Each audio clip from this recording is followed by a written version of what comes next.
We're very both happy and honored to have Dr. Tevi Troy as our luncheon speaker, former Deputy Secretary of the Department of Health and Human Services, extensive experience in the White House serving in several high-level positions, author, including of his recent book on when to wake the president, fascinating book with a really moving introduction in it by me. And most important of all, an ex officio member of this panel, and in which role he's contributed a lot. So, Tevi, it's great to have you here. We'll try not to be too brutal in our cross-examination of you, but we would now welcome an opening statement. Thank you, Senator. Thank you, Senator. Is everyone happy? It looks like it's on, but it doesn't sound like it's on. Oh, no, there you go. Whoop. Why don't you grab the other one? Keep changing colors, but none of them are green. Why don't you try the other one? Just the other one over there, just grab it.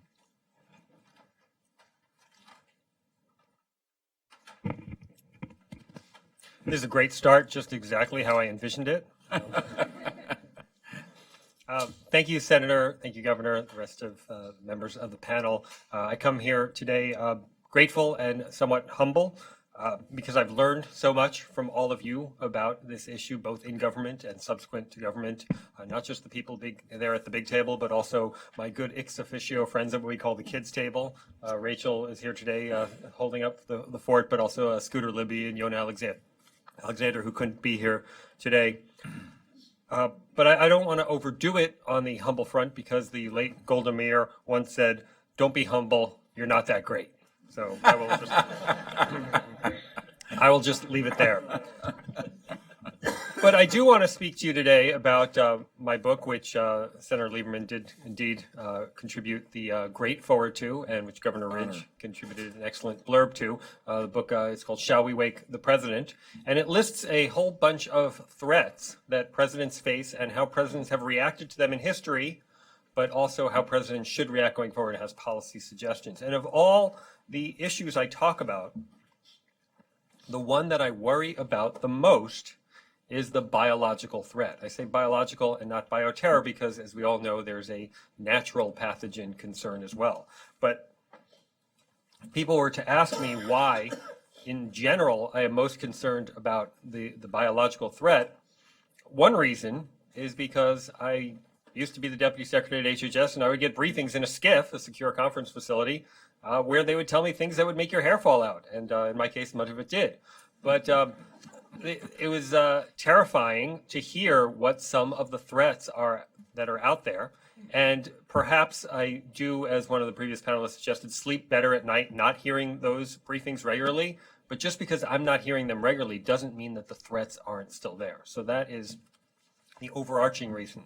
But I want to talk a little bit more in detail about some of the concerns I have on this threat. Number one is, if you look at the bioterror aspect of it specifically, a concern I have is that we have people with intent to do harm. This is one of the things I used to hear about in the SCIF, but we know about it from public sources. ISIS, for example, had a captured laptop, and the laptop indicated that they had plans to try and weaponize plague.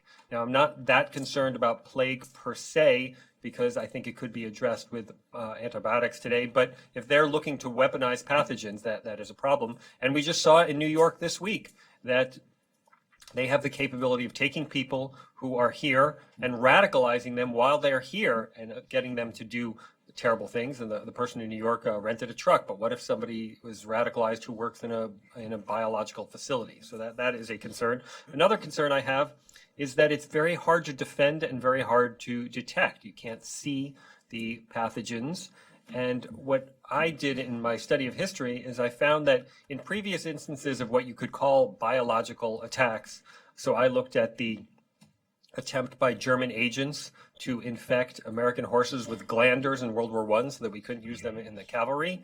I looked at the Bhagwan Shree Rajneesh in Dallas, Oregon in the 1980s when they tried to poison salad bars with salmonella so that they could win a local election. And then obviously there was the anthrax attacks of 2001.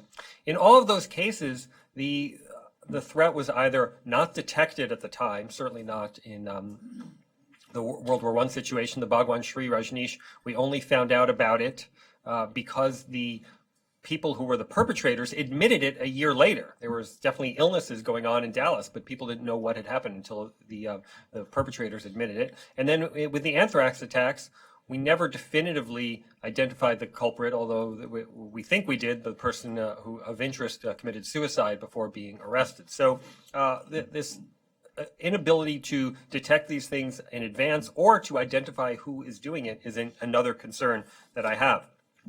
The other problem that I worry about is the potentially devastating consequences. We've talked in this panel about the dark winter exercise that found that 1 million people would die in case of a major biological attack, and that we would only have that vaccine at the time for about 5% of the population.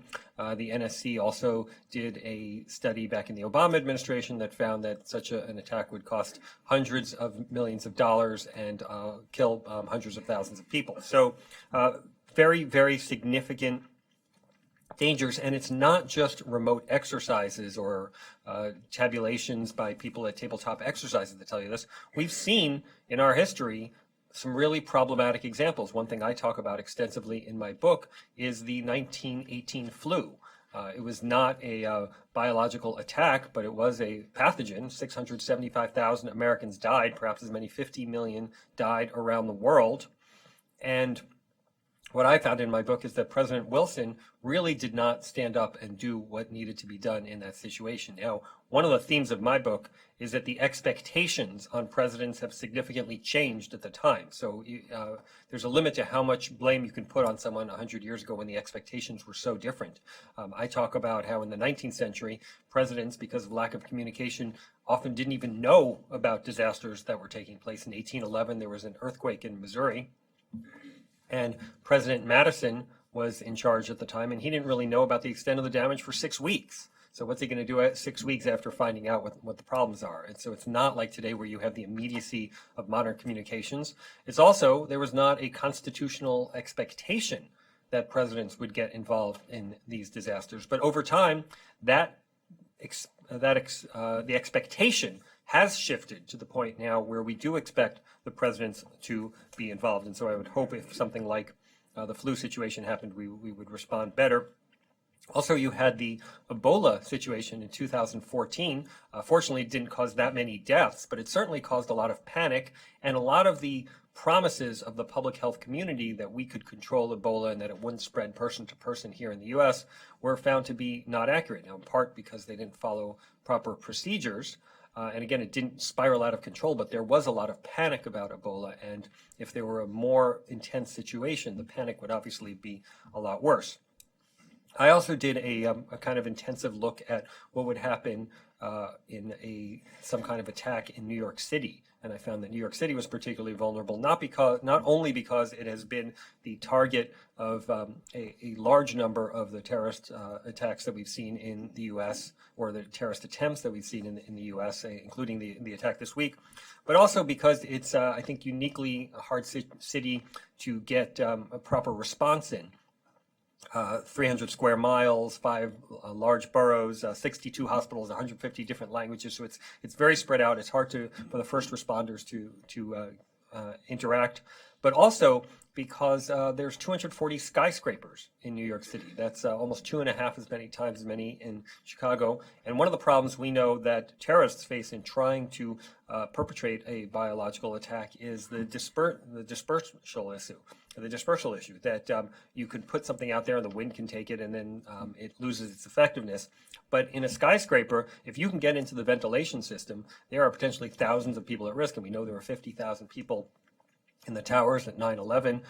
Fortunately, most of them got out, but obviously, tragically, about 3,000 of them did not. So the skyscrapers are something that I worry about, and I know we've put more attention to looking at the ventilation systems, but it is, all you need is one to be vulnerable.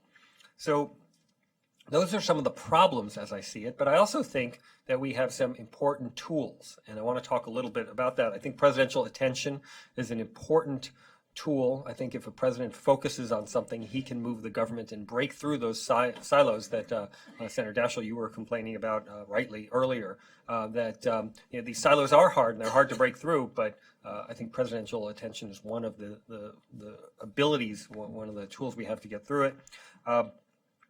I also think that there are some structural issues we've talked about in terms of having some kind of unified budget, having some point person. We suggested the vice president, but perhaps there are other ways to do it, as we heard about earlier, having a better procurement system. I was encouraged by Admiral Zimmer, not just by what he said here, but what he said in the room privately. He said when he got this new job, he wanted us to guess, or he said, do you know what the first book I read after getting this appointment? And there was a pause, and I initially was hoping that he'd say, shall we wake the president? But he did not say that, but he did say the second best answer, which was the Blue Ribbon Study Panel's book that we put out about a year ago. And I was very encouraged with that, and he said he heavily marked it up. And so I think that's not only good news, but I think it really vindicates the work that we've been doing here, that we put a lot of thought into how to address these issues, and that people who are now in positions of power are reading that. So I think that's encouraging as well. I think we do need to focus on prioritization. There are obviously dozens of potentially dangerous pathogens, but we know, and you can't defend against them all, but we know certain ones that are bigger dangers, and I think we need to focus on that. One concern I have had that I mentioned earlier in our private session is that we identified Ebola as a threat in 2001. And we also had NIH report positive trials of a vaccine in monkeys, also in 2001. Well, 2014 came around, and we didn't seem prepared, and we didn't have that vaccine ready. So I think when we identify the threats, we need to act on it and improve our procurement system so that we get the responses, the countermeasures ready at the appropriate time.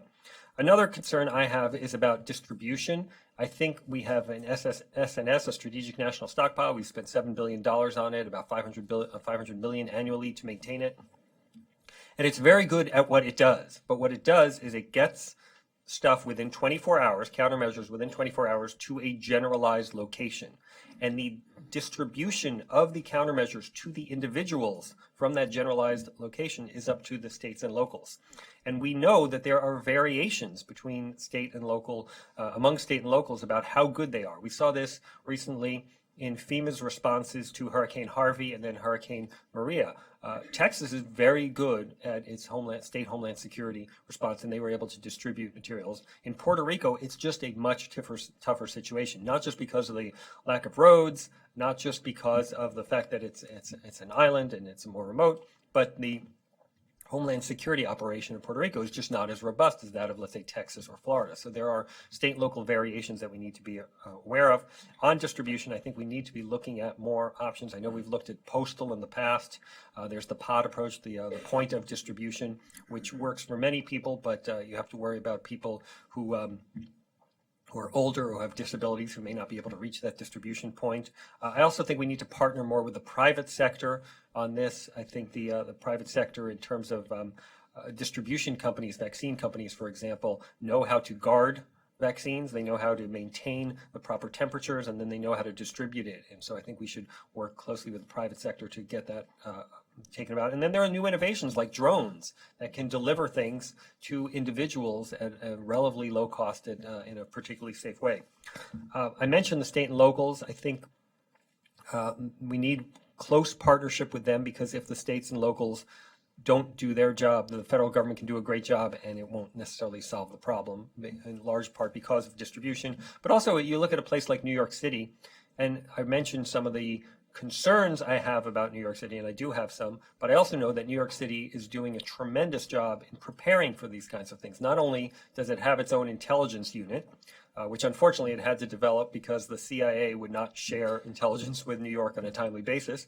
But in addition to the intelligence unit, it has a very active public health department that has done tabletop exercises, that has done distribution run-throughs, that knows how to get things to the people of the city should something bad happen. And so I'm encouraged by that. I'm not sure every other place is as effective. I look at the Washington Metro, for example, and I'm not even sure they can run the red line, let alone get things to where people need them at times. So I think the variation is an issue.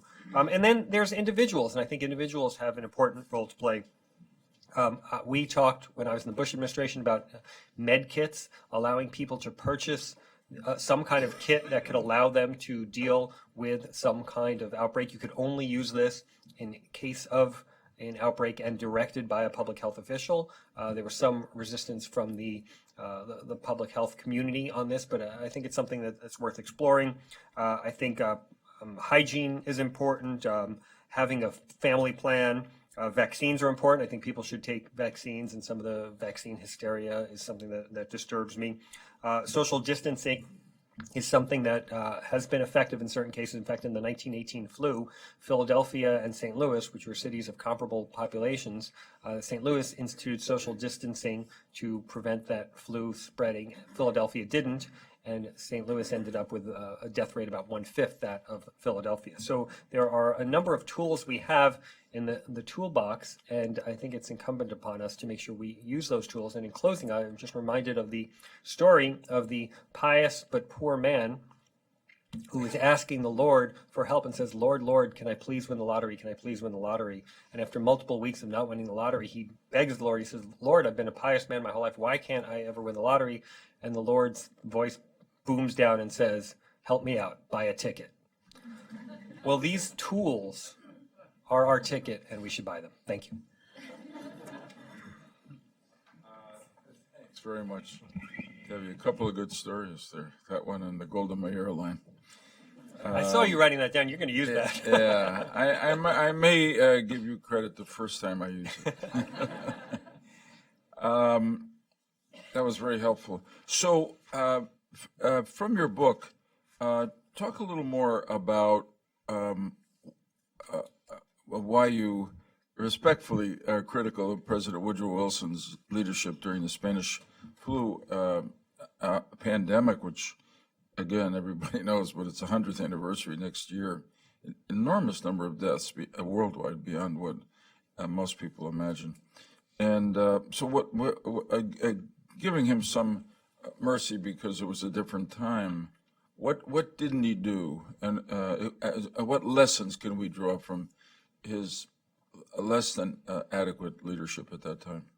Yeah, I identified two specific things in the book that I found problematic. Number one was this was called the Spanish flu, but it did not originate in Spain. It actually originated in Kansas at one of the military bases.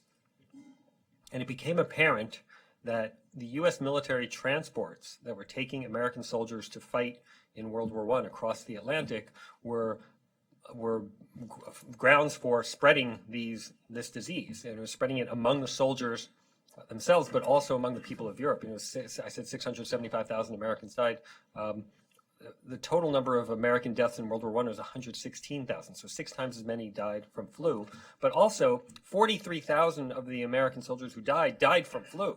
So it was a significant component of the military deaths. Anyway, it became apparent that the troop transports were spreading the disease, and Wilson was warned about this by his Navy doctor. There was a meeting in the White House where the guy who's now the equivalent of the Army Chief of Staff vociferously objected to this idea of stopping the troop transports, and Wilson acceded to his request, but kind of looked down afterwards and said a little depressing ditty that was said at the time about a little bird named Enza out flew the window and became influenza. So he knew that he was beaten, and he kind of knew that he was wrong, but he allowed this to go forward. And this was in October of 1918, 1 month before hostilities ended. And so it really wasn't that necessary to maintain the troop transports at that rate, and I think they could have done something to solve it there. The other thing was there was a committee on public integrity. It was it was basically a propaganda arm of the Wilson administration that was supposed to promote happy talk, focus all effort on winning the war, diminish talk about depressing subjects like the flu. And by not talking about it, I think the American people lost the ability to share strategies like this thing I was telling you about between Philadelphia and St. Louis. And so by having this kind of propaganda arm, and again, I recognize it was a different time, I think he minimized the cross-country communication that could have helped alleviate some of the issues there. Okay. Let me just ask to develop one more idea you mentioned. Let's posit a scenario where there is the beginning of the spread of an infectious disease. Well, the Chinese flu that Admiral Zimmer talked about, let's say it begins to spread. I know you're focused, and I think quite compellingly, on when the president should be engaged, because ultimate leader, commander-in-chief. So what are the rules for this? If this, let's say it began to happen again, who should bring President Trump into it, and when? That's an excellent question, and it is something I do look at a fair bit in the book. One of the things that I'm talking about, first of all, is making sure that we prioritize among what the disasters are. And I think that, frankly, we've spent too much time looking at how presidents respond to weather disasters. And I think we should kind of ratchet down presidential attention to weather disasters, but ratchet up presidential attention to things like these biological threats that are more existential threats to us and more dangerous to our ability to survive as a people and as a nation. But within that context, once an issue is, I've looked at this issue, the title, Shall We Wake the President, actually looked specifically at this issue of when presidents have been awakened. There is a process for awakening presidents, and it seems that as you know, there's constant monitoring in the Situation Room, the National Security Council, of what's going on around the world. The duty officer at the National Security Council would then notify either the National Security Advisor or the Chief of Staff, and then they make the decision about when to wake the president. So that's a specific wake-up. But this kind of situation where there's a disease raging is not a kind of middle-of-the-night wake-up situation. I think as soon as it appears to have the twin dangers of high mortality rate plus person-to-person transmissibility, those are the things that you start to look at. And when those things develop, I think the people in, let's say, Admiral Zimmer's position should be notifying Tom Bossert and should be notifying General McMaster when there's a danger of spreading to the United States or going out of control abroad. I think that's when you should notify the president. I think in the Ebola situation, for example, I think the Obama administration ended up doing a solid job once they appointed the coordinator. I know we've had him come speak before us, but until then, there was a sense that they didn't really have a coherent strategy and they didn't know what they were doing. So I think getting on this earlier rather than later is a best approach. Okay. It's very helpful. Governor. Yeah. When you look historically at multiple presidents,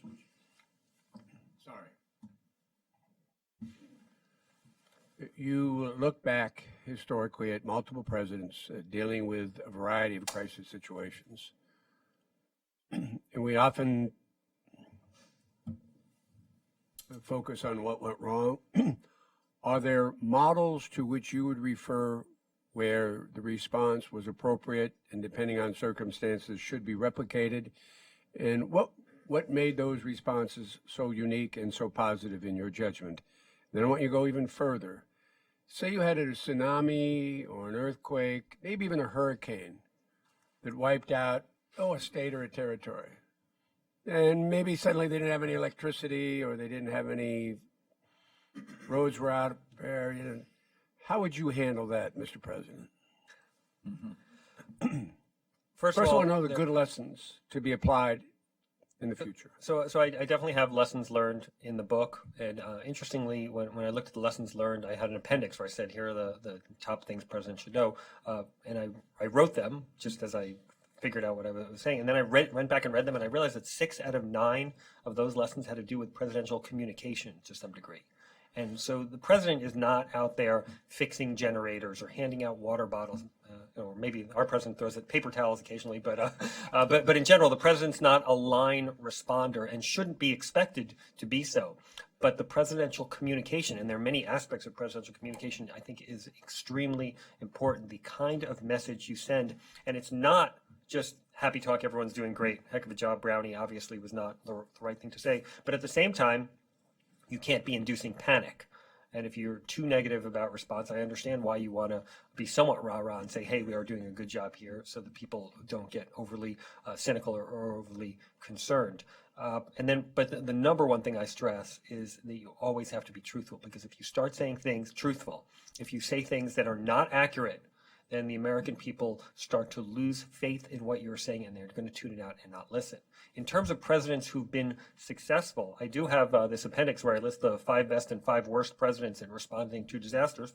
And on the 5 best list, I have at the top of the list, Secretary Shalala will be happy to know, President Clinton with the Y2K crisis.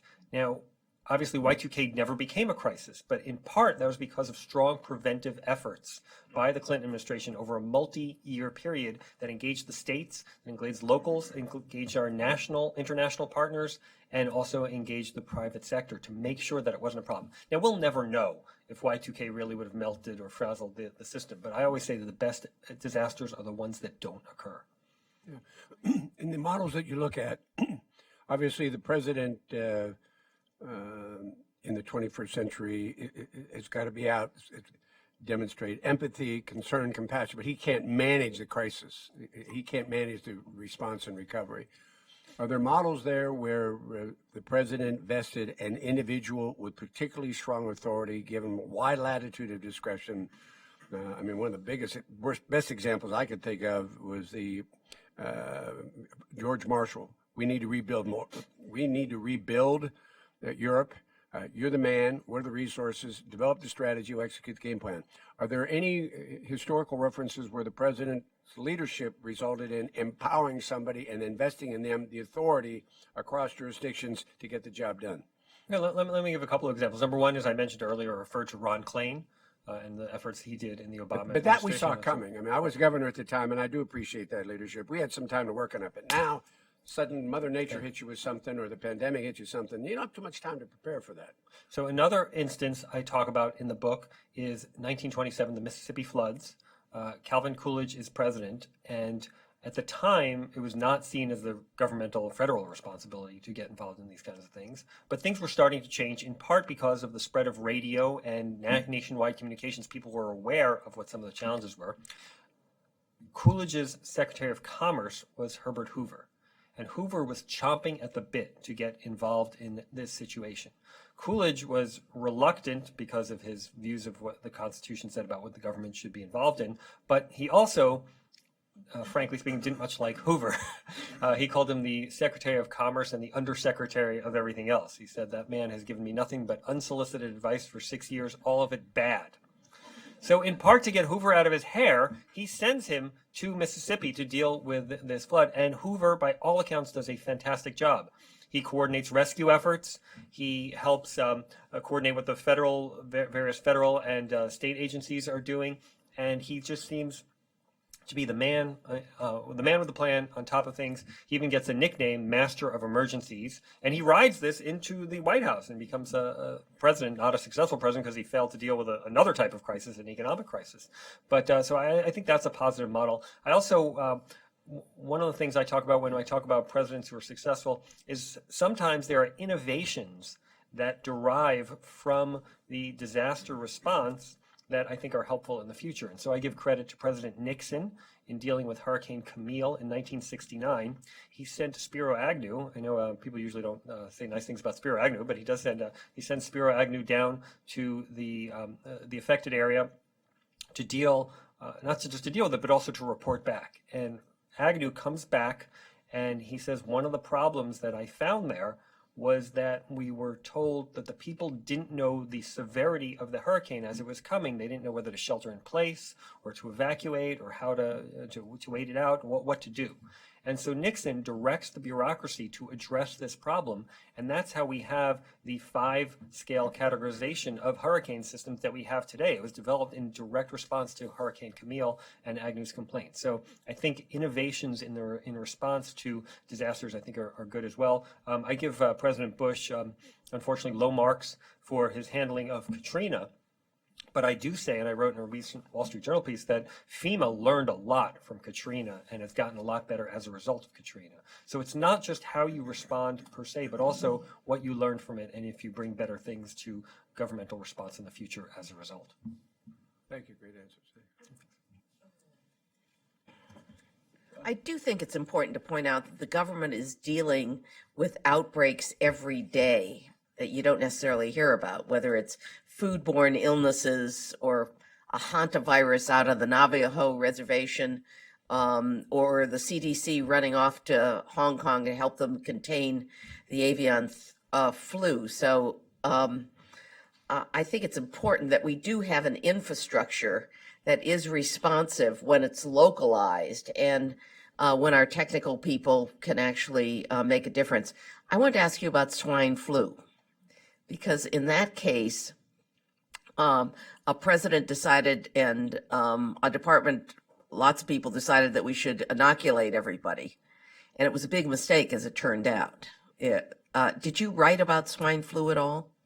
So you're talking about the 75-76 Yes, swine flu, yeah. not the swine flu No, of no, 2009. Yeah, so this is an interesting case, and I have written about it in the Wall Street Journal a couple of months ago. I talked about this issue of presidential credibility. And when the president gets up there, if there's faith in the president, people will do what he asks, or he or she asks, and I think that's important.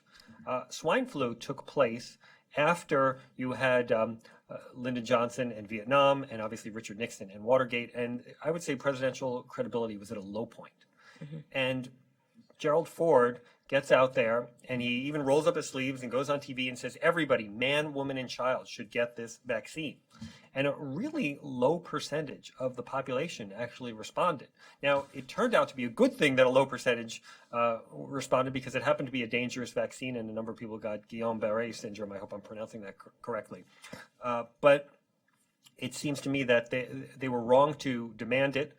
They were wrong to recognize the lack of presidential credibility that would lead to this request being taken and that not happening. But we ended up dodging a bullet in that more people didn't get that problematic vaccine. But I think that the science has improved, and I would hope that we wouldn't come up with a vaccine that problematic in the future, but also importantly, that we would have a better sense of when you need to do that kind of inoculation, because we didn't need it in that case. Yeah, but it's not only undermining the credibility of a president.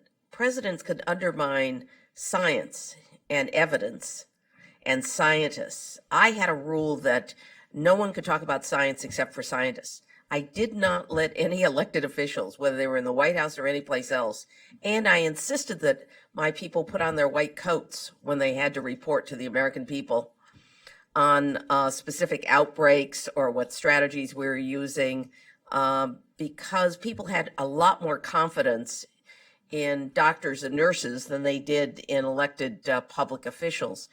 And the most dangerous thing to me is the White House press secretary, trotting in the vice president or the president to talk about an outbreak, as opposed to, and in fact, we never wanted our scientists to go over to the White House.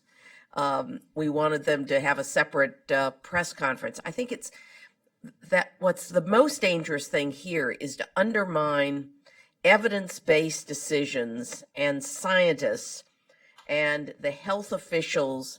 First of all, they all need media training. And we gave all of ours media training. Apparently in the last administration, they didn't do much of that, but media training is important. And the communications people worked with them before they got up before a camera on what they were going to say and how they were going to answer questions, much like we did in preparation for secretaries. We did murder boards on them so that they were very clear. But what's most dangerous, I think, in this world we're entering in is when non-scientists, non-health officials start talking about these things, because in my experience, they never quite get it right. And they undermine the credibility of the whole government. If you don't have a strategy about who's going to speak, and when they're going to speak and what they're going to say. I think that's a fantastic point, Madam Secretary. And should I ever return to government, I'm definitely going to incorporate that white coat rule of making sure the scientists speak with the white coats. I love it.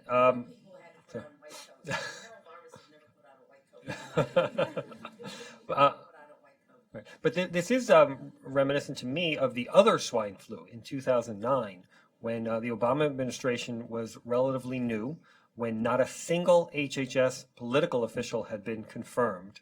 And I thought that the career folks there, most of whom were scientists who were speaking, I thought did an excellent job of communicating. But the biggest communications misstep came from someone who was a political official who was not wearing a white coat, which was Vice President Biden, who made that comment about not letting people go in enclosed spaces, which I think was a big mistake and it had to be walked back by the press secretary. So in my experience, those people who were the career officials, who were the scientists, had media training in these areas. This doesn't mean Vice President Biden hadn't had media training. I'm sure he has at some point in his career, but he hadn't had training in how to communicate about these issues. And I think that's an important distinction. May I take the liberty as co-chair? I just wanted to commend my friend and colleague for this revolutionary, bold, assertive notion that public policy based on science is normally pretty effective public policy. What a bold and revolutionary idea that is. Thank you very much, Madam Secretary. Well, I'll second that as well. Tevi, I'm just amazed at your historical recall and compliment you on your ability to share these lessons from history as eloquently and effectively as you have. Could I just ask about one of the assertions you made that we all share, that I think also ought to be explored, and that is, how can we build a more effective public-private partnership? And recognizing the importance of the private sector and the role of the industries that have so much of a constructive contribution to make.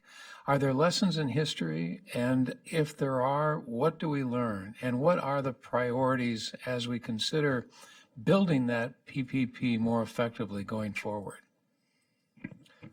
Thank you for that question and for the kind words. As for the facility of my knowledge of these historical stories, it's a good thing that I'm doing the speech after my book tour and not before, so I've got these at the tip of my tongue. Public-private partnerships, I do agree, are very important. I think if we look historically about this 100 years from now, we'll see that we're kind of perhaps at the beginning of understanding of the potential of public-private partnerships. So I don't think we're fully developed in the knowledge of how to operate these sufficiently. I did see some examples of presidents working with the private sector in my book. Even if you go back to, let's say, 1889, the Johnstown flood, 2,000 people die in this flood, and President Harrison is reluctant to get the federal government involved, and even responds to a telegram from the people of Johnstown asking for help, saying that this is up to the governor, it's not really my responsibility. But then, to his credit, he does go to a fundraiser to help raise funds for the victims. He gives a $300 personal donation, which is about $7,000, which is real money in today's dollars.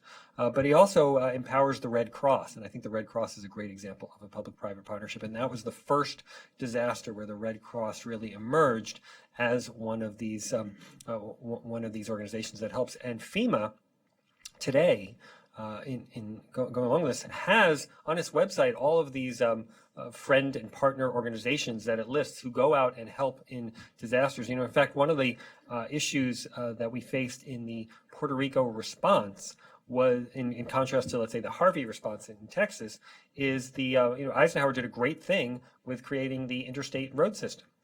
And having these interstate highways allowed people to escape, as you saw people from Florida heading north, leading before the hurricane there. So it allows people to escape, but it also allows the Good Samaritans to come in. I read this one story, a fascinating story about people in Houston had no access to kosher food because all the kosher food stores had been flooded, and they were living on canned snacks or packaged snacks. And a restaurant in Dallas read about this and drove in with kosher barbecue and fed the Houston Jewish community. Well, Dallas is about 240 miles from Houston. Puerto Rico is 110 miles across. So there was no outlet for Good Samaritans to come in. And so we can have great people in this country and great charitable people who want to help. And I think they're an important part of FEMA's operational plans. But in some circumstances, they can't access the people who need help. And that was one of the situations in Puerto Rico. Thank you. Tevi, I first want to just echo their comments about your remarks. They've been great. I think we've had vignettes about maybe 50% of the presidents in U.S. history. Keep you here for another half hour, we'll probably clear all of them. But really, great stories, and thank you. The issue I want to touch on is one of the central themes of our work, which is the need for coordination in the bio area, and how profound that need is and how difficult it is to actually achieve that coordination. And that, as you know, is one of the sort of central tenets of a number of our recommendations. And you highlighted the medical countermeasures distribution issue, and that's sort of where it kind of hit me between the eyes back when I was working with a number of you all in this room, and Bob Cadlick and others, trying to sort of talk about the various systems for distribution, the pod system, the postal system, et cetera, and how many different players at different levels of government need to be sort of all on the same page to make that happen. In the last 9 years, has there been further thought given to sort of what the optimal system is? I was always partial to the postal system just because it's sort of an elegant solution. It's already sort of a pre-established infrastructure. Just, I guess the question being, has there been sort of more thought about how that can best be done, and has there been more work done in how to centralize and coordinate that effort? Excellent questions. I also looked at some of these things you said, like postal and pods. One of the problems with postal is that the postal union objected, with some justification, that they would want a public safety officer with each postal person that's distributing the countermeasures because of the dangers involved if, let's say, you have a hard-to-get vaccine. That's understandable, but it also makes it unrealistic. I happen to think that this might be one of those circumstances where technology overtakes government thinking and government planning. With health information technology, which is something I follow from my health background. The Department of HHS came out with its rules about interoperability right around the same time that the iPad first came out. Well, it probably would have been cheaper to give every doctor in America an iPad and just go from there. So technology in some cases surpasses it. And I heard Secretary Shalala talking about drones as a potential solution to the distribution issue. So I think we may get more and more information about how to address these issues as technology improves. One of the things I've been impressed with in FEMA is, I was on, a friend of mine sent me a video of George H.W. Bush visiting a FEMA operations center in 1989 after the earthquake in California. And it is not much better than what an operations center would look like in 1932, when there are a couple of people with whiteboards and telephones. If you go to a FEMA operations center now, it's very high tech with screens. They have the ability to access social media, and they follow social media. You have people with apps who can report what some of their challenges are. So I think we are getting better at integrating technology, social media, communications into FEMA's planning and thinking. I think they're going to get better at it in the future, and I think that might help alleviate some of the distribution challenges. Tevi, you've been great. Thank you. Thank you. And I think I failed to mention you are now the president of the American Health Policy Institute, in addition to everything else. So we appreciate very much your contribution today, but also your work with the panel all along, and please stick with us. Thank you very much. Okay, thanks. Now we'll go to the next panel, Dr. Venkayya, Dr. Mann, and Dr. Runge. This panel is on focused on basically the question of implementation of the National Biodefense Strategy. We got three really experienced people, so we're grateful to you for coming. Dr. Venkayya is a former special assistant to President George W. Bush for biodefense. He was responsible for producing the national strategy for pandemic influenza. Dr. Mann is a former deputy undersecretary for food safety at the Department of Agriculture. and former Director of Food, Agriculture, and Water Security on the Homeland Security Council. And Dr.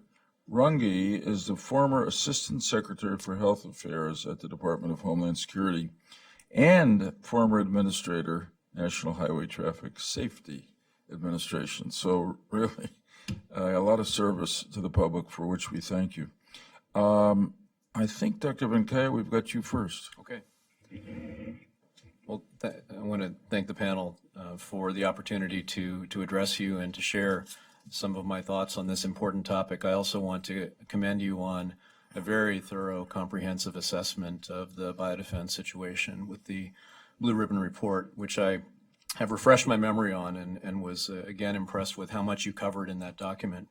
Of course, I am disappointed, frankly, that the observations that you made are many of the same observations that we made during my time in the White House, where I was with Curt and working closely with Jeff. And it reflects the complexity of the challenge, but it also reflects the challenges in government of bringing together disparate departments and agencies in a command and control way when necessary to tackle a common challenge. And the first point that I'd like to make is around the leadership issue, because in the time that we were working in government, there was a very clear designated office that was responsible for coordinating those agencies to deal with biodefense and health issues. And that was the Office of Biodefense that I had the opportunity to briefly run. When melamine was discovered in food in China, or when we had the pandemic threat emerge, and every type of health-related event in between, there was no question who would coordinate the White House response. And I know the panel has discussed this extensively and has proposed an approach without taking a position on who should do this. It's very clear that somebody should do this, and it should be known by everyone in advance. They should be plugged into the policy development and response coordination process, and they should be given a level of empowerment that ensures that they can get agencies and department to do what's necessary. So I applaud you for that observation and recommendation. Did you feel you had that level in that position? I did.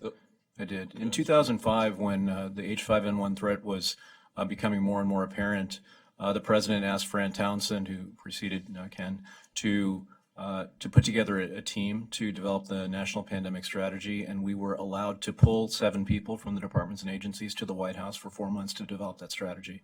And so I do think that delegation of authority was there. The second point that I want to make is around a very specific threat that has come up a few times today, and that is flu. You know, I think you all are very well aware of the burden of seasonal influenza here and around the world, and we all are very familiar with the threat of pandemic influenza, which is largely predictable. About 3 times a century on average, we will face an influenza pandemic. We've already faced one this year. We spend every year between $10 and $20 billion, if you include the indirect costs, on seasonal influenza. It's a massive expenditure for the healthcare delivery system, and yet we still do not have a universal flu vaccine, a vaccine that would protect an individual year over year against strain drift that we know happens, but might even protect an individual against a pandemic strain of virus. And the reality is that there is not a level of investment occurring in this space that is commensurate with the threat. Unlike Ebola, unlike Zika, unlike SARS and MERS, where there's a lot of uncertainty as to whether this is going to be a problem, we know it's going to be a problem. And it's not only going to be a seasonal problem, it will be a pandemic issue someday. And so this is an investment that and a commitment that is necessary. We need mission-driven research driven by an entity in the government that is going to commit to delivering a product, which is a universal flu vaccine.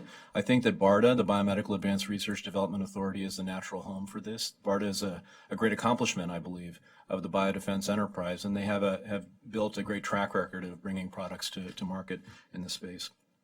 The third point I'll make is around regulatory science. We have seen challenges with Ebola, and we're now seeing challenges with Zika. I'm now the president of the vaccine business at Takeda Pharmaceuticals, and we are the only large company that has a contract with BARDA to produce a Zika vaccine. Now, Zika is very challenging for a company because you don't know what's happening with the epi and whether there will be a market. You are facing 30 plus other companies that have said that they're going to produce vaccines. And there's substantial opportunity cost to tackle an uncertain threat like Zika relative to other ways you could invest capital in a company. BARDA has come in and funded the Zika program, and that has de-risked the program for us so we can take it forward. However, we still have a challenge that we're working with FDA on, and the Ebola companies, those that are developing those vaccines, are working on it as well, to find a pathway to license a vaccine when the disease has gone away. So the fact that we don't have Ebola outbreaks happening on a predictable basis means that you can't test the effectiveness of a preventive intervention like a vaccine. The same issue is going to happen with Zika as the epidemic has gone down. And so I'm happy to say that there are some good alternative pathways for licensure that are being discussed. But I believe that FDA has an opportunity to make this a routine approach to certain types of threats so that we know, and it's predictable for companies, that if you can demonstrate efficacy in animals or in a human challenge model or in some other approach, that you get a provisional licensure, and then you can at least do final evaluation during an outbreak. The fourth point I'll make is around the challenges that come with the positioning of biodefense. And this reflects my time in government, but also my time at the Gates Foundation, where I was before I came to Takeda. I ran the vaccine delivery team there and had extensive engagement in the international community. The Blue Ribbon Report does talk about international engagement and talks specifically about the global health security agenda, which I think is a tremendous advancement in our way of engaging around these issues. But there is a challenge when we talk about biodefense in the U.S. and outside the U.S. In the U.S., when you say biodefense to a lot of people, particularly in the public health community and the medical community, people turn off in many cases because biodefense is seen as something that is hypothetical, theoretical, something that frankly has not yet emerged on a big scale in this country. And it's something that people see as it's someone else's job. The reality is if we want a system that is going to work in the U.S., we need to be investing in the capability to deal with daily threats in public health and in medicine, and those preparedness efforts will serve us very well in a bio event, deliberate or naturally occurring. The last point I'll make on this is that in the international community, the same applies. If you want to engage somebody in approaches to improve surveillance or response capability, talk about how to strengthen their health system. Don't talk about biodefense because people don't have the flexibility, the resources to be able to focus on a threat that the U.S. thinks is important, but doesn't help or affect their daily lives. And this concept of going to where people are in their heads to engage them, I think is very important. It applies domestically and internationally. And I could say a lot more, but I have colleagues that have, I'm sure, much more important things to say, so I'm going to stop there. Thanks. What you said was very helpful. Thank you. Dr. Mann. Thanks for inviting me back. This is the third time I've been before this panel, and I hope I don't wear out my welcome or repeat myself too much. And also thanks to staff who put this together and are pushing this forward. I want to say a special thanks to each one of you and the ex officio panel members, because I think this is a great service. I mean, I've been watching you from the hinterlands and was wondering what this would become, and I'm very impressed with what the attention you're drawing. I hope it's more and becomes more with time, but I think patience is indicated, and I very much appreciate the fact that you are spending your time and lending your reputations and your names to this mission. Thank you. Thank you.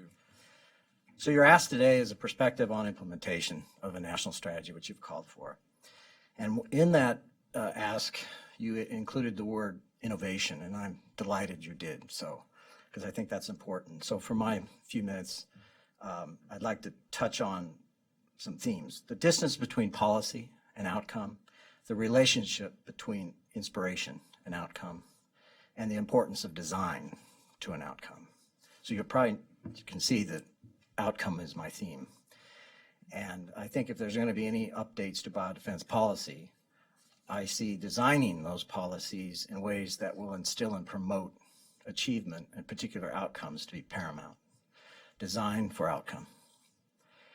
Speaking generally, and probably from 30,000 feet, I do not think there's much to be added to the tenets or the general pillars of biodefense at this time. Any new national strategy and implementation should encompass the age-old fundamental principles of awareness, detection, and warning, prevention and protection, preparedness, response, recovery, attribution.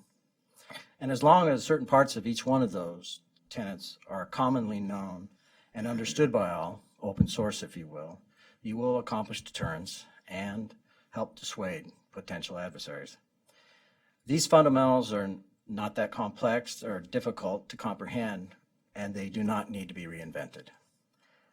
If the choices you make what's hard is the choices you make within each one of these categories that becomes a little ticklish.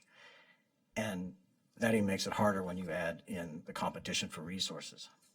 I understand the politics and the need for rebranding between administrations, but I urge the Blue Ribbon group here to be an advocate for building upon and contemporizing the policies that we've accomplished in the past. So I see the first order task of a new biodefense strategy as a refresh and a coordination of the directives and existing policies. And whether it is a new presidential directive or management memo or overarching strategy or implementation plan, we have a decade of history of both accomplishments and, unfortunately, many difficulties and things we have not been able to move forward on. I believe any new biodefense policy has to be linked to, or that it has to internalize in some way, a philosophy of active and robust review, evaluation, and then renewal.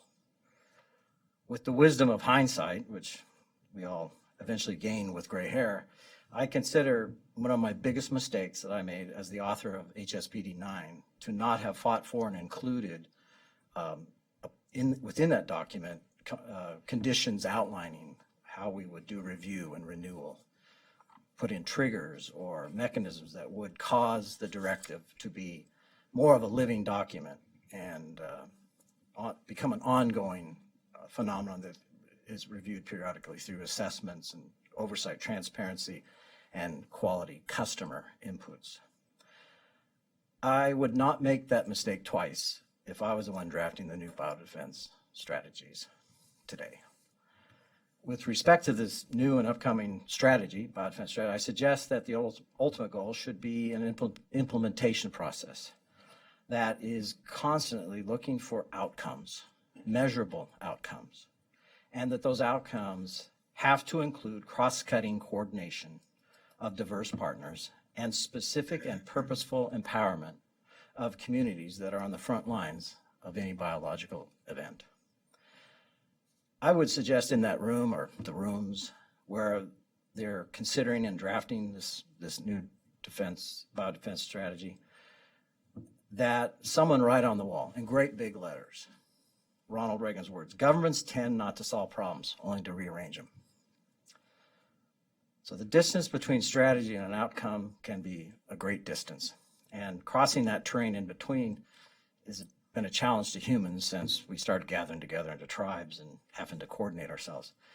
Because in that space between strategy and an outcome is a phenomenon that makes the journey either short and almost effortless or impossible. And that factor is culture. I believe it was Peter Drucker, the guru of management, who said, "Culture eats strategy for breakfast." And there are a number of cultures to be found in biodefense because it is so diverse. Consider and respect the culture challenges we face and as you design for an outcome.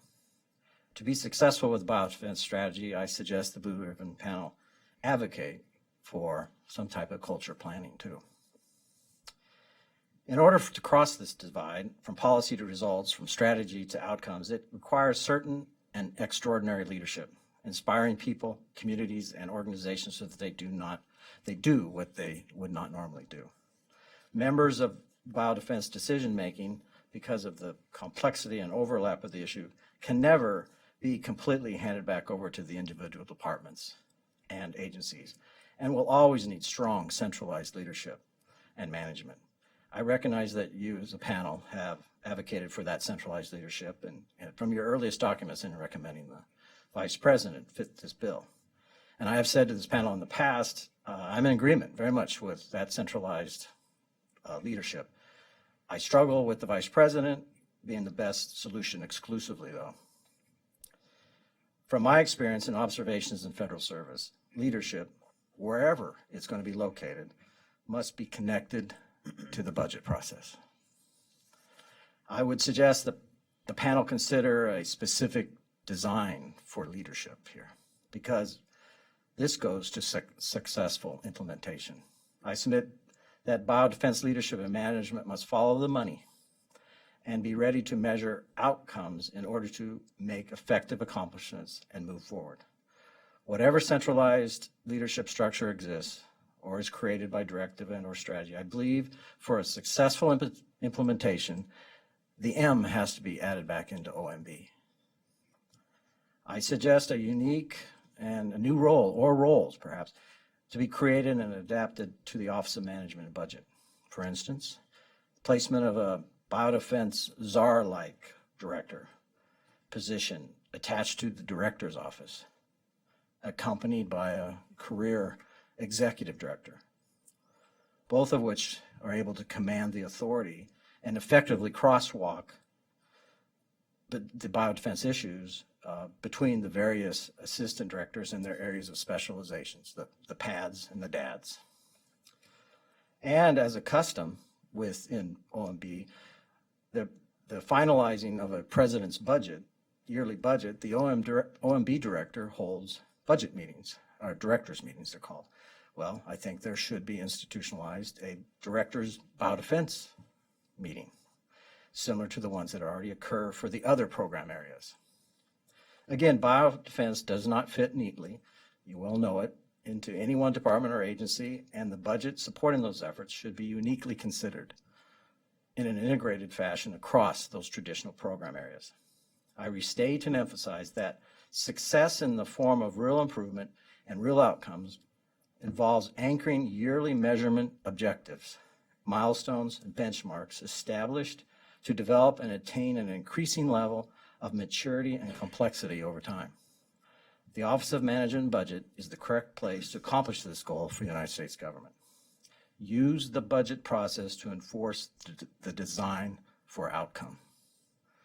Leadership for biodefense, in order to be successful, has to involve the budget. Establishing, achieving, maintaining some quality standard for biodefense preparedness, especially in my mission area or my previous mission area, agri-defense, it has been elusive. I am a believer in looking to history or comparable situations from which to learn. I draw your attention to the nuclear power industry. I personally live within a 10-mile potential impact zone of a nuclear reactor. And I also know there are nearly 100 reactors across the United States. So rarely, we know, rarely there has been an incident from these energy sources. And if you think about it, that community, the nuclear power community, cannot prepare themselves with real life incidents or live fire practice. They use simulations and measure their capabilities. They ready themselves by use of periodic, ongoing, progressive outcome simulations to understand, teach preparedness, and learn pathways to mitigation. They do this so that I can live 8 miles away from 3 reactors in that plant, and I don't worry. Unfortunately, my electric bill is the same as yours probably. The communities and the state and the federal authorities and the plants take this seriously, evaluating themselves every couple of years. It's a mandatory thing. Every couple of years, they're being held accountable to their simulation results. The centralized leadership and authority for the Nuclear Regulatory Commission, in partnership with FEMA and the state emergency management agencies, direct all this. Simulation testing and learning is increasingly being used in the military, in industry, and in other government agencies. exercises have been used to a certain degree in the biodefense arena. Both the human and the animal bioevents have been held, but never to the degree or the sophistication and ongoing seriousness that the nuclear power industry does. There may be something here for biodefense to learn and emulate. I suggest that if biodefense management embrace the art of simulation as a methodology to measure and improve, to be developed and refined as a tool to pursue excellence and outcomes over time, and not one-off games occasionally performed and played, we would see growth in confidence with part of our biodefense preparedness spectrum, the preparedness, response, recovery portions. Thinking differently is the beginning of innovation. We are now approaching a 14-year anniversary since those earliest biodefense policies and directives were created. It is time for a renaissance in biodefense thinking, in particular in the agri-defense side. I believe that we can accomplish this biodefense differently. I believe real biodefense is closer to the people than the government. So how do we get closer to the people? I suggest our organizational structures dedicated to vigilance and solutions should reflect an inclination toward the community. All the same actors are required: the current diverse set of federal departments and agencies, the states, the frontline authorities where the real incidents happen and unfold and where they're dealt with, as well as the private sector and individuals too.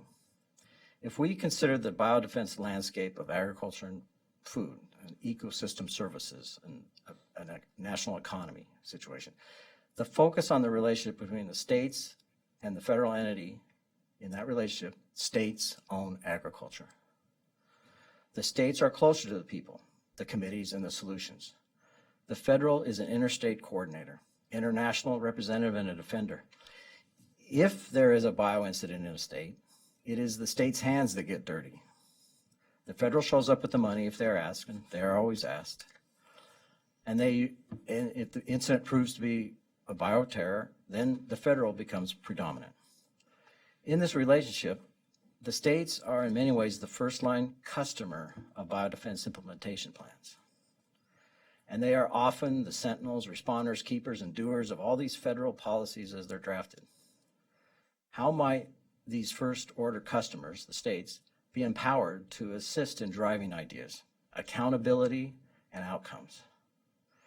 Well, this suggestion I'm going to make might be and probably is beyond the scope of the executive branch national biodefense strategy all by itself, or its implementation plan by itself. I believe the states, if they were brought together as compacts, encompassing regions and challenged to be part of the strategy and solutions, as well as a source of accountability, just because they're customers, the federal biodefense strategy and implementation would have more life to it. By comparison, to paint my picture, as someone who lives 8 miles away from a nuclear reactor, I am always interested that the reactor safety and security is done well. So in sum, biodefense, after 16 years since we started, I'm hopeful that we are on a new era for it, and of coordination and institutionalization of certain design structures. Establish and stabilize White House leadership and management. I didn't talk about this today, but to accomplish integrated, expanding horizon capabilities that involve anticipation and awareness and warning. Embrace simulation as a tool to teach, to measure, to evolve. Empower and establish partnership equilibrium between communities, state, federal, and private. I thank you for your time. Thank you. Thanks, Dr. Mann, for the work and thoughtfulness you gave to that. It's very helpful. Dr. Runge. Here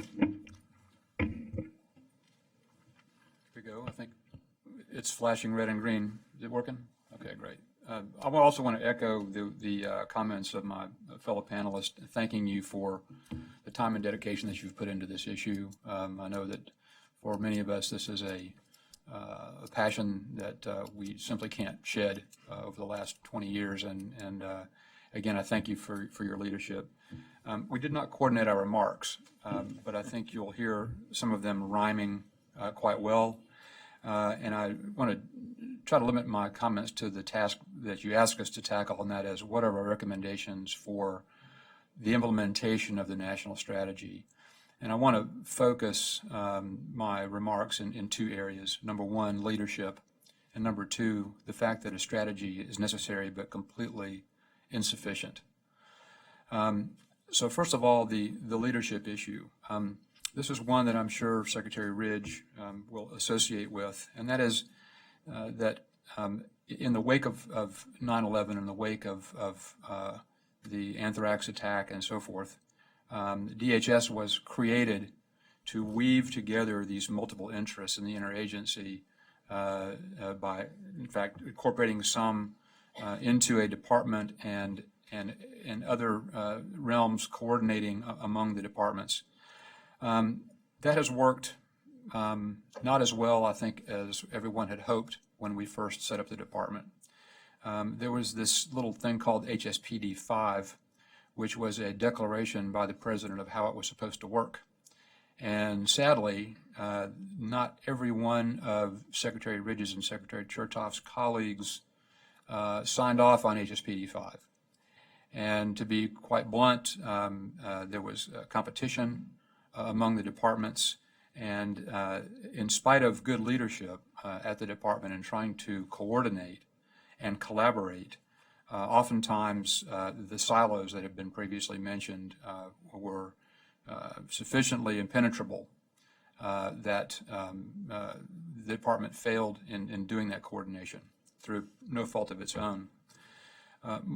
Nowhere is this more true than biodefense. On top of that, you mentioned the congressional committee structure and the traditional flow of funds to the various departments that were jealously guarded, rather than having an enterprise strategy towards investment in a long-term strategy planning and implementation across the entire enterprise. On top of that, DHS has had a very small footprint in this particular area since its inception, with the finally setting up of an Office of Health Affairs in 2006. But again, even with a very small footprint. As a result of this, the Homeland Security Council stepped up and institutionalized biodefense leadership in the White House in the form of a presidential biodefense advisor in the HSC, and importantly, a staff to work with that biodefense advisor in order to coordinate and implement strategy and planning and policy that could be coordinated. No one can get a meeting put together like a presidential advisor. People show up, and people show up who can actually make a difference. The involvement of the White House, it enabled prioritization. It enabled the involvement of OMB that Dr. Mann mentioned. The White House can go to congressional leadership without actually having to negotiate 89 different congressional committees to get something done. And it can task the departments, most importantly. And this sort of tasking is going to be necessary if an implementation of a national strategy is to be successful. So I want to echo something that Curt said. It almost doesn't matter where it is in the White House, if it's in the national security staff close to the director, or if it's in the vice president's office. But I want to compliment you all for taking this on. The WMD Commission also talked about this, but sadly, during the last administration, that level of attention inside the White House has been lacking. We've had numerous national strategies for this and that, and I want to go back to HSPD 9 and 10 as being pretty good foundational documents. Whether it's agro-defense and HSPD 9 or biodefense HSPD 10, they were good starting points, but the momentum has in fact been lost. But the pillars of HSPD 10 of threat awareness and prevention and protection, surveillance and detection, and response and recovery offer a pretty good architecture and framework for moving forward. But we need more than a strategy. We need an implementation plan with a cascade of assignments, and resources that last longer than a political cycle. To the extent possible, obviously, it would be apolitical. It's really everyone's business, and not just human health, not just protecting people, but also veterinary and animal concerns, food safety, food security, environmental impacts, which obviously have their own impacts on both human and animal health, as well as water and food security. So I will zoom to the end here to allow you some time to reflect, but I have sort of four broad areas in which I would recommend that the panel consider advising the White House on this issue. Number one is leadership. Biodefense in this country has to have leadership within the White House with gravitas, scientific basis, vision, and operational experience. And likewise, that leadership has to exist in the departments and agencies that interact with this biodefense advisor. I was very inexperienced in this issue when I took on the job of chief medical officer in the department. And it took a long time, frankly, to gear up. I would encourage the White House Personnel Office to make sure that the appointments that are made to these biodefense relevant positions in the agencies are selected with great care and with a minimum of political consideration. Number two, as I said, we cannot stop with the strategy. We desperately need an implementation plan with the authorities, the personnel, and the budget in order to see through to completion those sub-objectives that Admiral Zimmer mentioned earlier today. And we have to get back to the national response framework where we talk about planning, training, equipping, exercising, leading back to the plan. Number three, to make sure that equip part is part of an acquisitions system that succeeds political cycles. Going back to Curt's outcome-driven design. When the requirement for a radar evading aircraft was made, no one expected that to be done in 2 years or 4 years. It was part of an acquisition strategy with an outcome at the end, inviting different players and finally narrowing it down to getting the job done. We have to have that same sort of approach to acquisitions in the biodefense realm. And this is true not just for medical countermeasures, but for every capability that is necessary all the way down to the states and locals. And number four is the segue into that is that the federal government is not the solution to the biodefense problem. Yes, we can have strategy and policy and implementation plans, but ultimately when there is an aerosolization, when there is an outbreak of foot-and-mouth disease or something that threatens our agricultural or food supply, the feds aren't there. The local responders, the EMS agencies, police, fire, the local public health, the capacity building that has to occur at the local level in order to be the tip of the spear for that response and recovery effort is absolutely essential. And I think that oftentimes in the federal government, we see this as an add-on. It's not. It's absolutely integral.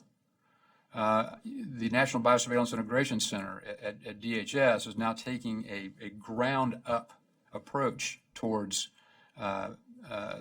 outbreak detection, which is a brilliant strategy. And I would offer that the national biodefense strategy has to in fact be national and not just federal. So that's my number four, and I'll close right there. Thanks a lot. Thank you too. Three of you have really added value. Yes. Tom? Terrific testimony. Listen, the beautiful thing, the theme around this panel is that you've all been responsible for building strategies, implementing strategies, so a lot of kernels of information we got to extract from you. Number one, would you recommend to the Admiral, who talked very strongly about his role in building a strategy, that there be accompanying document called implementation? Yes, sir. We didn't hear that. No. That might be something that we want to follow on. And when you built your respective documents, did you we've heard about metrics and outcomes. We love that. If it's measurable, you can do something with it. Did they all include measurables and outcomes? You know, wide open. I would offer that. Online. I would offer, so as Senator Lieberman mentioned, my first job in government was the administrator of the National Highway Traffic Safety Administration. And the difference between that and the biodefense enterprise is that we had 6.3 million crashes a year. And when I came into office, there were 43,801 highway deaths. These are easily measurable, and your progress is therefore easily measurable. In the case of biodefense, and there may be examples like influenza, Rajeev, where we do have measurable, 30-something odd deaths a year, but in the case of intentional releases of biological weapons or other threats that do not occur, possibly because of prevention, possibly because for whatever reason, it's very difficult to have anything but surrogate measures of performance. And we can talk all day about what those might be, but for this particular enterprise, the measures of performance are just a little more elusive. I think this is very important, but there is precedent in the government. I'll just use the example of the pandemic strategy, which was a 12-page document, and the implementation plan, which was about a 150-page document that contained about a little over 300 actions. Each of them had a time-limited deliverable, a lead agency, supporting agencies. And every year, for 3 years after that implementation plan was issued, there was a report card that was publicized by the White House.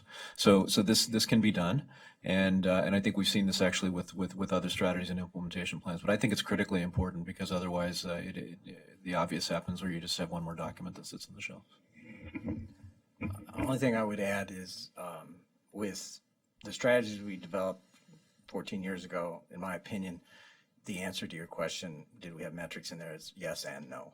And there were some, and that's one of my failings, I think, in the part that I was responsible for. I didn't think through this well enough and do it well enough. But not to make excuses, but at the time we were trying to get, you think there's silos now being talked about, and there always will be, but we were trying to even imagine trying to create what this thing, Homeland Security, is, and what was going to be the next, when was the next shoe going to fall?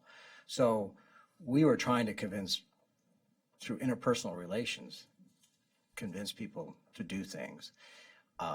Applying metrics to them at that point might have been counterproductive at that point. We needed to get them to even understand what Homeland Security, what we thought threats were at the time. So yes, we did put some metrics in.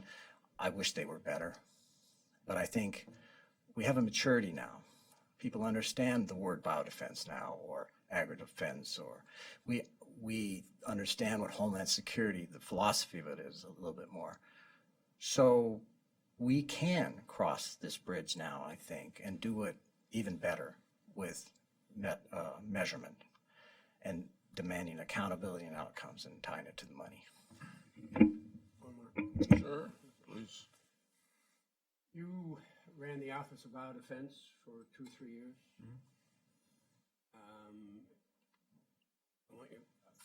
I've got you out there, all right, and or someone in that position. I've got some national security staff or maybe an assistant to the president for biodefense. That's a potential point of integration. I say this with great respect. I don't see anybody from the National Security Council or anybody in that position or a similar position in HHS or anyplace else picking up the phone and calling OMB and saying, I know that's what the department requested, but it's inconsistent with the strategy. I want you to push the money from point A to point B. We locked on to the vice president based on experiences that I think we've all seen. I've seen Vice President Pence up on the Hill already. I thought one of the most underutilized assets that President Obama had was his vice president. Yeah. When he went up to the Hill, he normally got things done. I know in my world, the Vice President Cheney got us involved in biodefense, got us involved in nuclear detection. So with respect to those good, competent, quality people who work in subsystem departments, and some assistant to the president for Homeland Security or for biosecurity with the National Security Council, who coordinates this to make sure that the implementation is followed and the funding follows the implementation? Help me. I think it, Help. absolutely. I think We've all that, experienced it. We all talk Yeah. about the silos. We've been talking silos in this city for 25 years. I can speak to That's the, one of the concerns we have. So, Sure. And the sequel to that, maybe there is somebody in the new restructuring in the White House is a place we can go that I'm not familiar with. So your thoughts on that would be helpful. And all right? Better than all right. I think it all comes down to the level of importance of the issue to the president and the authority that he delegates to the people that report to him. And the reality is that if you designate OVP to be the lead, but then don't empower OVP to do anything about it, then you're going to have the same problem. So I think if you have a national security advisor, whom I think does play this role in other areas like defense, to a degree, where they can come in and speak to OMB about these issues, and they have the standing to do that.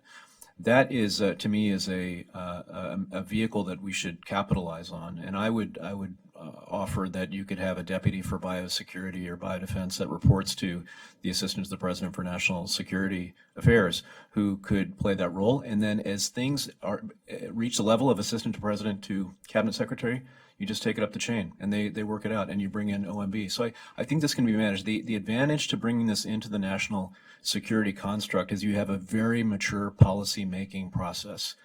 It's tested every day, and we use it for North Korea. We use it for everything else that's really important in the government. So there's no question that if the National Security Council is considering something, it's an important issue. So I think that is a natural mechanism by which to elevate things, escalate things, and get decisions. That's my opinion. Anything else, John? I struggle. I have struggled for years over sort of the crux of your question is, where and how. And the vice president is, like I think I said in Kansas to you, Senator Daschle, this vice president is dynamite probably in a role like this, but the next vice president, I don't know. And I also know this from personal experience through multiple years working as a staffer in the Hill and having to go to the executive branch to accomplish things from congressional side of things, and also working in the White House and within a department, is that vice presidents and presidents' staffs sometimes don't get along. And there's competition and infighting, and there's silos right in there. I think statutory, or I think legally, we might even have a little bit of a challenge. I'm sure there's workarounds for it, for a vice president to lead a national, on behalf of the president. I think that could be worked around, but I don't really have a great answer as to the perfect. I know it has to be elevated, and I happen to probably be with Rajeev in his comments that have to be some statutory changes probably with the guidance of the National Security Council too, but it needs to be up there with those type of people. I would only add, Secretary Ridge, that this particular discipline requires really good career staff who understand the science, understand the problem, understand the issues with state and locals, and to the extent that an office can be created to focus and not be distracted by every other gigantic problem that comes across the vice president's desk, I think it would be advantageous for this discipline. So to the extent that wherever that office that can focus through political cycles could exist is what's needed. We like the idea of the vice president, but the bottom line is who. It may not be the vice president, but who has the authority of number one or number two to make these things happen. So it's not, we think about that all the time. It's like great to have a strategy, good to have an implementation plan, but in this town, things don't get done unless the money's moved around, as all of you, I think, have alluded to. With your patience, I wherever it is and how big it is in the White House, it's important. But I think, as I said earlier, you have to make the OMB process tied into it intimately, and with permanent staff there probably have to have politicals on top of it too, but you have to have a permanent cross-cutting strategy there too. Donna? Whoops. I think the concern here is that OMB could put the money in and make that commitment, but who's going to hold the agencies accountable? And that was the point about centralizing responsibilities, the development of the strategy, the implementation plan, getting the money for it, and then holding, it's got to be seamless in this strategy. I had a quick question for Rajeev. Just as an aside, you said that rather than making an argument about biosecurity, we should make an argument to build the infrastructure. The only thing I'd say to you, as someone who spent years, literally 8 years, trying to convince Congress and the administration that we should invest in the infrastructure of the states and cities, that it's easier to argue from bioterrorism than it is to use a word like infrastructure. Infrastructure, their eyes glaze over. Bioterrorism, someone sits up. So we use bioterrorism as the wedge to convince people that they had to make investments in the infrastructure. And that's part of the discussion that's going on here. I think what probably often happens in localities is that people take the biodefense money and they use it for whatever they need and to build the infrastructure. And I completely understand the need to motivate allocations or appropriations of resources. My point is that one way to approach this would be to have biodefense related metrics or ways to evaluate the strengthening of the system at the local level. So you have things that are good surrogates for rapid response. Right. But the reality is that that means you'd have to fine tune the block grant that CDC gives to states. Yeah. Right That's down the that's line, that which that we haven't done. I think is important. I also think we're very under-resourced. I don't think this necessarily though needs to be all federal funding. I mean, states have a vested interest in allocating sufficient budget to local infrastructure to respond to day-to-day events, which will serve them well in a disaster. Jeff could speak at length about this. I can. The difficulty with most state budgets is that Health and Human Services at the state level is usually the biggest piece of the pie chart. Medicaid provision is usually the biggest piece of that pie chart. By the time you get to public health preparedness, it's a pretty small sliver of the state budget and depends quite heavily on hospital preparedness funds and others that are coming from the feds. Having said that, it's quite lumpy with regard to the amount of effort put at the local level regarding public health preparedness. Every state is not equal. Oftentimes the funds do get sent to a hospital to build a decon shower, which may never be used, and so forth. So again, those measures of performance and metrics, which HHS, to their credit, has developed over some of these funds, is driven down to the states. But I worry. If anything keeps me up at night, it's the ability of a local community to respond in a timely enough fashion to take care of its citizens, which is bound to cause a crisis in government if it's not done well. Ken? Thanks, Dr. Mann. I want to follow up with you, if I could, you made a couple of intriguing comments about culture. We talked earlier about the need for coordination. Obviously, that's the theme in a number of the questions here today. And I think one of the more complicating overlays on this coordination issue, and this, of course, is not the only one that government's confronted, but on this one is the culture issue, where you have a number of different communities that all need to coordinate: health, military, law enforcement, et cetera. And we've seen this over time since 9/11. I was involved in helping to merge the intelligence community culture with the law enforcement culture, taking down that wall between the two of them. And that worked pretty well, actually, but it took the 9/11 attacks for it to happen. And it took President Bush having the Attorney General and the CIA director and the FBI director in his office every morning for 6 mornings a week, getting briefed and also forcing that coordination. And the upshot of that was you then finally had information sharing that you didn't have before. So that was actually sort of a good news story where two different cultures actually started to work together. I think the challenge here is even more pronounced, and there are more cultures at play in some ways. You mentioned the word culture management, I think, or the term culture management, and then moved off without defining what that was. Do you have any thoughts? Is there a secret sauce here that we can apply, or is there a way we take that issue head on to try to deal with it? I don't proclaim to be an expert in this area, but it is talked about in leadership and management at the academic level and within business, in the business world, about culture planning and the importance of it, because all your best ideas can go to naught if you don't take that into account as you approach a change. It's part of change management, which is becoming more and more of a buzzword too now. No, I do not have any secret sauces. What little I do know is probably just what I've learned by experience, and that by being a student of human behavior and watching people as to what they do and what makes them tick, and trying to appeal to that side personally. And that's how I've been successful in my leadership.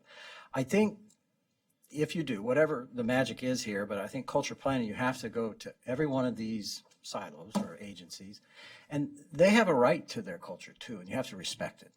And I think that's the first step, is culture planning means you respect the persons that you're maybe trying to help along or change.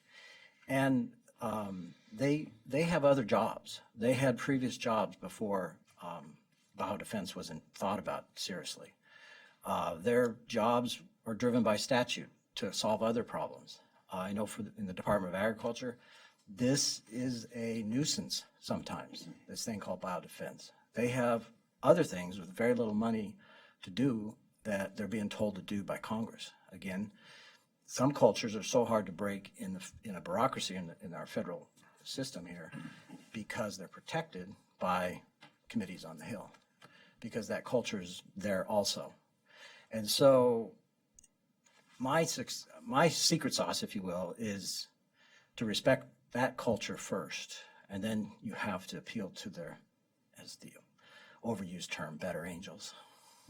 Right, and I think, just to follow up, I mean, obviously that's one of the main functions of the interagency process, right, is to get the different constituencies and different interests, but also different cultures at the table with a common mission. And, I think one of the reasons for our recommendation that it be a coordinating council was because we thought this sort of culture integration might even be so challenging that it might be tough might be too taxing for the existing interagency. We might want to have its own little sort of coordinating council.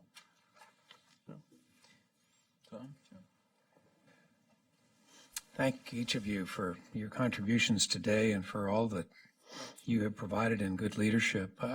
I would just go back 16 years and reflect on what, if anything, we've done to institutionalize our responsibility over this last decade and a half.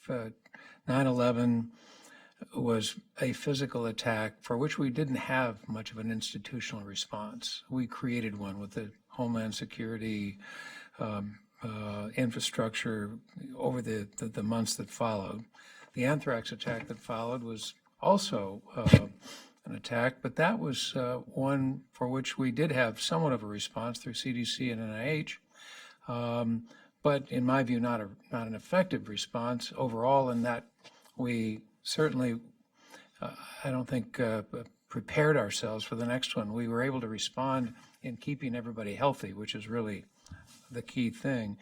But I guess institutionally, the question I would have is, what have we learned? And if there was an attack again tomorrow, how would our institutional response differ from what we demonstrated 16 years ago?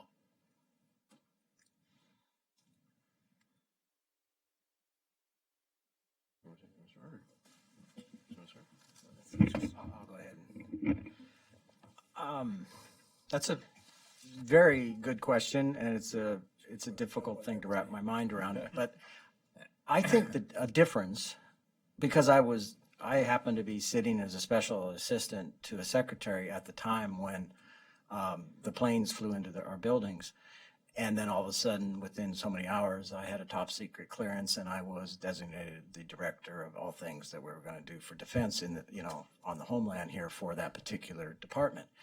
And I think what's been it's not the right use of the word, but what is different now than then is we were starting completely from scratch, and people couldn't get their mind around what this was, what the threat was, and what was this thing that the White House was trying to do called Homeland Security. So there was a certain amount of pushback, and I don't know if it was premeditated, orneriness, but it was, I don't understand this. I don't know what we're doing. I think today, if the same thing happened, while there may not be specific institutions built into the system completely yet, there is enough of a memory, a muscle memory, if you will, that we would probably achieve some sort of response quicker, or our cultures would be melded into one for a common purpose more. I think that might be the difference in my mind. Is in 2001, we didn't know what to do, and people didn't know what to do. In 2018 or 17, I think we would naturally move forward faster.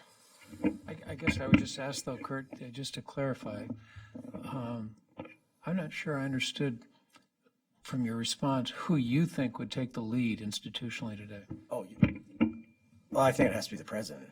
I mean, if today, it still would be the president. Anytime you have something of this magnitude, it has to be the president. Now, they may have a much more robust infrastructure around them. But I thought you were talking, excuse me. No, I was referring to both, but I just, on that particular point, you think if the president just said do it, somehow the institution would find itself the right mechanism to respond? I think we would be more nimble-footed. We're not perfect, but we'd be much more nimble-footed now than we were then. I would like to agree with that as well, Senator Daschle, and we have institutions now that we did not have back then. We do have functioning systems in place. My fear is that unlike a natural disaster where we have really good weather predictions and so forth, we are way behind in detection of something once it has occurred. We do not have clinical surveillance systems adequately set up in order to determine when we are in the middle of, or when we're at the beginning of an outbreak, or the middle for that matter. We have ancient technology for environmental detection for which there's been no tangible improvement since the system started in February of 2003. So my concern is that we are going to be, if there's an intentional release of an agent, we will be in the middle of it with the disaster already occurring. Just to lay the scenario out, let's just say that there's an aerosolization of any size in a major city. The people who have the largest exposure, and I have a particular agent in mind, will consume the resources of the health institutions first, and they will not be salvageable. To then get countermeasures, antibiotics into the bodies of people who are in that penumbra of treatable within some time frame, which is of course altered if it's not a naturally occurring outbreak, is we're relying on institutions that have not been proven and frankly not tested in quite a long time, but for which we have systems that are nominally in place. That's it's a large concern. Unfortunately, those people are also going to get sick, and the resources to take care of them are also going to be consumed by group number one. So we have not thought through this adequately right now. There is science that has frankly not been dealt with because of earlier assumptions that we made in our own threat assessment.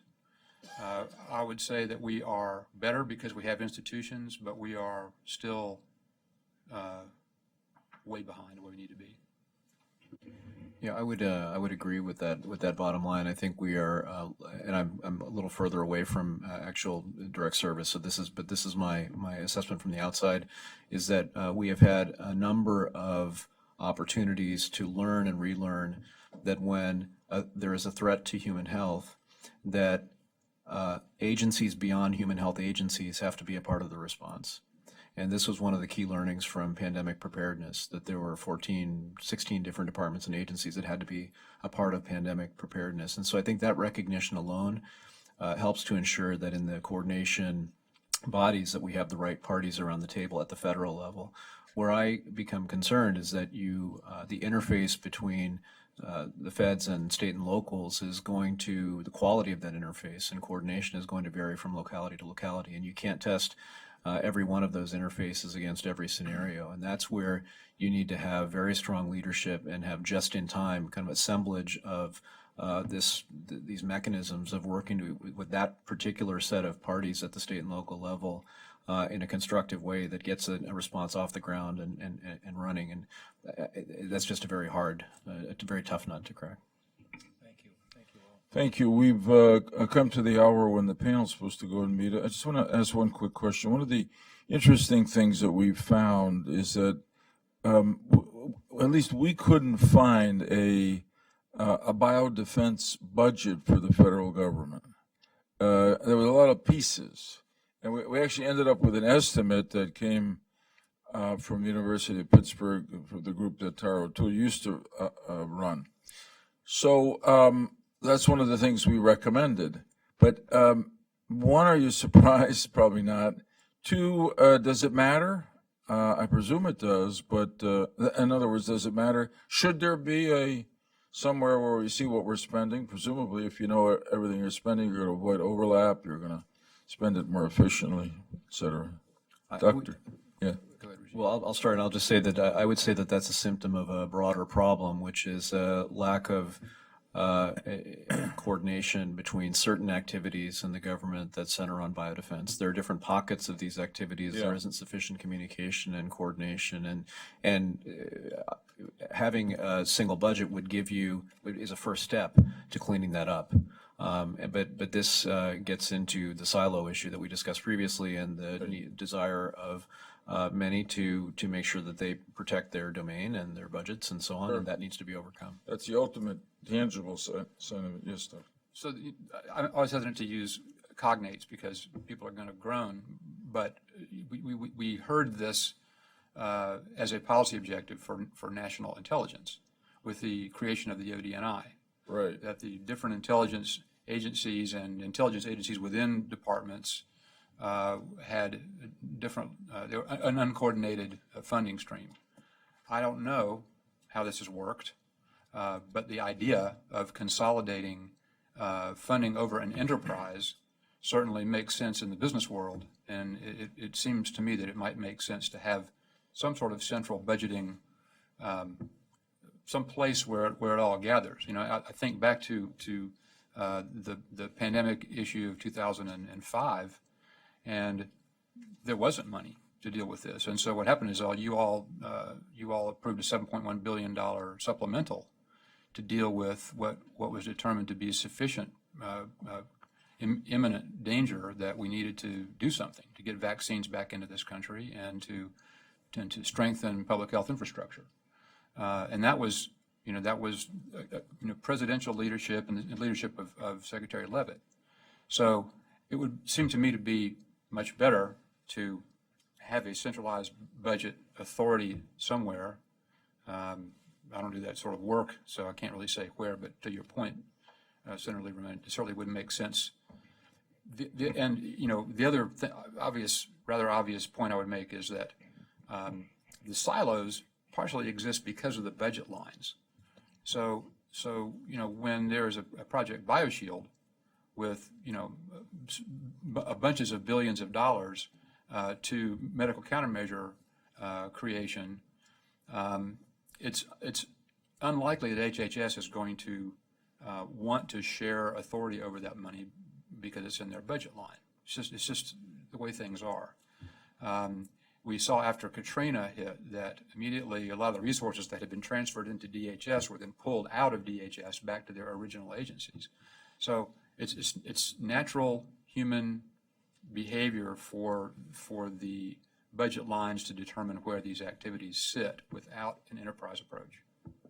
Tom, did you want to say something? I just want to thank you. You know, post 9/11, when we talked about building a resilient enterprise or a resilient country, we talk about prevent, detect, deter, respond, and recover. You know, those are buzzwords. Everybody's familiar with them. And if you think the progress we've made since 9/11, we have built out pretty decent infrastructure, imperfect as it may be, but far, far improved over the past 15 years to deal with a physical attack, a cyber attack. We're even better prepared to deal with Mother Nature. But the one area, and that's the reason the 6 members of this panel and the supporting staff are so passionate about this, when it comes to detect, deter, prevent, respond, and recover, if the threat's bio, we're not close to where we need to be as a country. It's a real threat. 9/11 talked about the failure of imagination. You don't need to imagine it. It happened in a modest form. Zika, Ebola, modest, but scale it up and you know you're not ready. So the fact that you 3 have been involved in both security, strategy development, and implementation of that strategy, been a very helpful panel. Don't be surprised if we knock on your door again. Thank you. Yeah, thanks, Tom. I just say amen. It's been, to me, a both very informative day, and if I may say so, from the panel's point of view, gratifying, because I think, we and our staff, Dr. Usher George, Dr. Ellen Carlin, and the others, they worked really hard on this report. And it's gratifying to see that it's being taken seriously in the executive branch, in the White House, and Congress, and now with 3 really experienced people who have been in the field. We're not the first to try this. You've all had your hand in different parts of it. Your contribution based on that experience this afternoon is very helpful to us. I mean, we consider our report to be a living document. It wasn't etched in stone, and we're trying to make it better based on testimony like yours as we go along. So, anyone else want to make a final comment? Just to reiterate exactly that, we're very grateful for your contribution and the leadership you've shown. Thank you. Thank you. Good day to everybody. Thanks for being here.